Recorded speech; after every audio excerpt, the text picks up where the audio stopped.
Hello അസ്സലാമു അലൈക്കും welcome back to my another video. അപ്പോൾ ഇന്ന് വന്നിട്ടുള്ളത് ഈസി ആയിട്ട് നമുക്ക് ഉണ്ടാക്കാൻ പറ്റിയ ഒരു ഗുലാബ് ജാമുൻ്റെ റെസിപ്പി ആയിട്ടുണ്ടോ. അപ്പോൾ നമ്മളിത് ബ്രെഡിൻ്റെ വൈറ്റ് പാർട്ട് വെച്ചിട്ടല്ല ചെയ്യുന്നത്, നമ്മളതിൻ്റെ സൈഡിൽ നിന്ന് കട്ട് ചെയ്ത് കളയില്ലേ, ആ ഒരു പോർഷൻ വെച്ചിട്ടാണ് കേട്ടോ ഈ ഒരു ഗുലാബ് ജാമുൻ നമ്മൾ തയ്യാറാക്കുന്നത്. അപ്പോൾ വേഗം തന്നെ വീഡിയോയിലോട്ട് കിടക്കാം. ആദ്യം തന്നെ നമുക്ക് ഷുഗർ സിറപ്പ് ഉണ്ടാക്കിയെടുക്കുക. അതിന് വേണ്ടിയിട്ട് ഞാനിവിടെ ഒരു പാൻ വെച്ച് കൊടുത്തിട്ടുണ്ട് കേട്ടോ. ഈ പാനിലോട്ട് ഒരു 1/4 കപ്പ് പഞ്ചസാര ചേർത്ത് കൊടുക്കാം. ഇതിലോട്ട് ഇനി ഒരു 2 കപ്പ് വെള്ളം കൂടെ ചേർത്ത് കൊടുക്കാം കേട്ടോ. എന്നിട്ട് നല്ല പോലെ ഒന്ന് തിളപ്പിച്ചെടുക്കാം.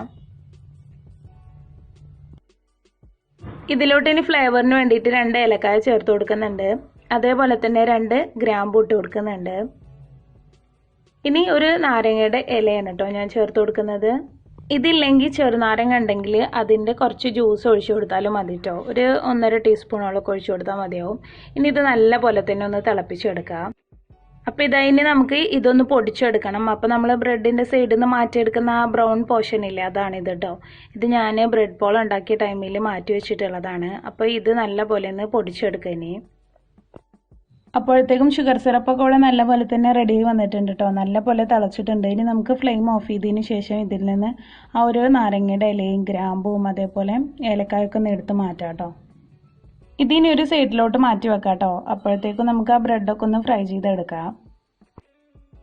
ഇവിടെ ഇപ്പം ഞാൻ ബ്രെഡ് ക്രംസ് റെഡിയാക്കി എടുത്തിട്ടുണ്ട് കേട്ടോ. ഇതുപോലെ നല്ല ഫൈനായിട്ട് തന്നെ പൊടിച്ചെടുക്കുക. ഇതിപ്പോൾ നല്ല കറക്റ്റായിട്ട് തന്നെ ഇവിടെ കിട്ടിയിട്ടുണ്ട്. ഇതുപോലെയാണ് കേട്ടോ എടുക്കേണ്ടത്. ഇനി ഇതിലോട്ട് 1 ടീസ്പൂൺ നെയ്യ് ചേർത്ത് കൊടുക്കുക. നെയ്യ് കൂടി പോകരുത് കേട്ടോ. കൂടിപ്പോയി കഴിഞ്ഞാൽ ആ ഒരു ടേസ്റ്റ് മുന്നോട്ട് നിൽക്കും. ഇതിലോട്ട് ഇനി പാല് ചേർത്തിട്ടാണ് കുഴച്ചെടുക്കുന്നത്. അപ്പോൾ പാല് നിങ്ങളെ കയ്യിലില്ലെങ്കിൽ സാധാരണ പച്ചവെള്ളം വെച്ചിട്ടും കുഴച്ചെടുക്കുക, കുഴപ്പമൊന്നുമില്ല. ആദ്യം നമുക്ക് നെയ്യ് ഇതുപോലെ ഒന്ന് എല്ലാ ഭാഗത്തേക്കും ഒന്ന് മിക്സ് ചെയ്ത് കൊടുക്കാം. അതിനുശേഷം പാല് കുറച്ചായിട്ട് ചേർത്തിട്ട് വേണം കേട്ടോ കുഴച്ചെടുക്കാൻ. നല്ലൊരു മാവ് രൂപത്തിൽ ഈ രീതിയിലാണ് കുഴച്ചെടുക്കേണ്ടത്. ഇനി ഇതിൽ നിന്ന് അത്യാവശ്യം വലുപ്പത്തിൽ ഓരോ ബോളാക്കിയിട്ട് നമുക്കൊന്ന് ഉരുട്ടിയെടുക്കാം. ഞാൻ ഈ ഒരു വലുപ്പത്തിലാണ് ഉരുട്ടിയെടുത്തിട്ടുള്ളത്. അപ്പോൾ എല്ലാതും ഞാൻ ഇതുപോലെ ചെയ്തെടുത്തിട്ടുണ്ട് കണ്ടോ. അപ്പോൾ ഇത്രയാണ് എനിക്കിവിടെ കിട്ടിയിട്ടുള്ളത്. ഇനി നമുക്കിത് ഓരോന്നായിട്ടൊന്ന് ഫ്രൈ ചെയ്തെടുക്കാം. ഓയിൽ ഇവിടെ നല്ല പോലെ തന്നെ ചൂടായി വന്നിട്ടുണ്ട്. ഇനി നേരത്തെ നമ്മൾ ഉരുട്ടി വെച്ചിട്ടുള്ള ബ്രെഡ് ഓരോന്നായിട്ട് ഇതിലോട്ട് ഇട്ട് കൊടുക്കാം.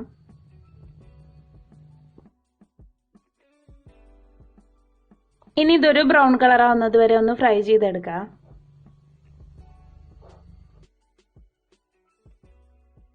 ഇതിപ്പോൾ ഇവിടെ റെഡി ആയിട്ടുണ്ട്. ഇനി നമുക്കിത് ഓയിലിൽ നിന്ന് എടുത്തിട്ട് ആ ഒരു ഷുഗർ സിറപ്പിലോട്ട് ഇട്ട് കൊടുക്കാം കേട്ടോ.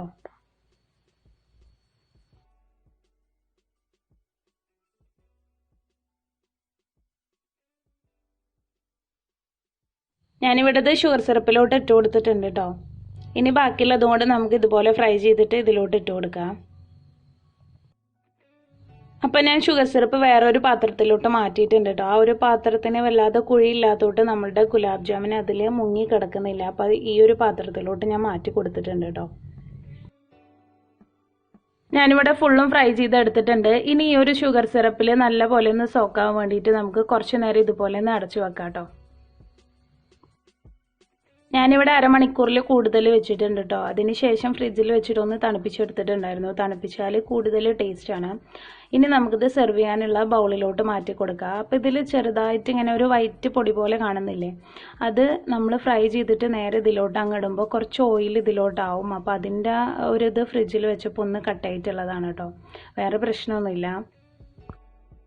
അങ്ങനെ നമ്മളുടെ സിമ്പിളായിട്ടുള്ള ഗുലാബ് ജാമുൻ ഇവിടെ റെഡി ആയിട്ടുണ്ട്. അപ്പോൾ ബ്രെഡ് ക്രംസ് വെച്ചിട്ട് നമുക്ക് ഈസി ആയിട്ട് ഇതുപോലെ ഉണ്ടാക്കിയെടുക്കാം കേട്ടോ. അല്ലാതെ ബ്രെഡിൻ്റെ വൈറ്റ് പോർഷൻ വേണമെന്ന് യാതൊരു നിർബന്ധമില്ല. പിന്നെ അത് മാത്രമല്ല, നമ്മളിത് ബ്രെഡിൻ്റെ ബ്രൗൺ പോർഷൻ വെച്ച് ഉണ്ടാക്കുന്നത് കൊണ്ട് തന്നെ കുറച്ച് കൂടുതൽ നേരം സോക്ക് ചെയ്യാൻ വേണ്ടിയിട്ട് വെച്ച് കൊടുക്കണം.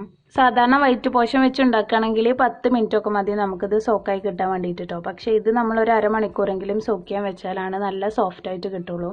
അതൊന്ന് ശ്രദ്ധിച്ചാൽ മതി കേട്ടോ. വേറെ ടേസ്റ്റിലൊന്നും വ്യത്യാസമില്ല, നല്ല കിടിലൻ ടേസ്റ്റ് തന്നെയാണ്.